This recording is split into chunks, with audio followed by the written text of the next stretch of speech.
Des milliers de Gambiens ont retrouvé leur pays cette semaine. Cet État d'Afrique de l'Ouest compte 2 millions d'habitants. Alors leur retour se fait remarquer, ce qui rend la tâche difficile pour les autorités qui cherchent à recevoir des financements de l'Europe pour les réintégrer. Les explications d'Anis Renevier. Leur rêve, c'était l'Europe. Il s'est brisé avant même qu'ils n'atteignent les rives de la Méditerranée. Ces jeunes Gambiens qui ont dépensé toutes leurs économies pour rejoindre illégalement l'Italie sont revenus à la case départ. Ils ont été rapatriés depuis la Libye. Nous sommes tous frustrés en ce moment. S'il n'y a pas de changement, nous devrons nous défendre comme des hommes. Dieu est là pour nous. Peut-être que l'on reprendra la route et on verra ce que Dieu fera. Certains sont prêts à reprendre la route, une route sur laquelle ils ont souvent vécu l'enfer. Car c'est après avoir été kidnappés, battus et enfermés dans une geôle libyenne pendant plusieurs mois qu'ils ont accepté de revenir.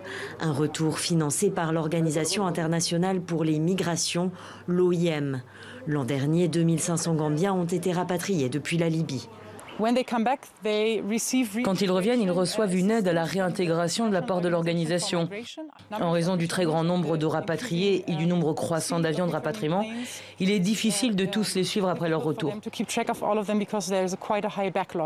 Dans un pays où le chômage est endémique, des rapatriés ont créé une association et tentent de dissuader d'autres jeunes d'emprunter le backway, nom que les Gambiens donnent à la route illégale pour l'Italie. Nous ne pouvons pas continuer à dissuader les gens de partir alors que nous n'avons rien à leur proposer ici. C'est pourquoi nous avons besoin d'emplois, nous avons besoin de mobiliser les jeunes. Nous devons leur montrer qu'il y a des efforts qui sont faits. Le gouvernement gambien compte aujourd'hui principalement sur des financements étrangers pour des programmes d'aide au retour et à l'emploi.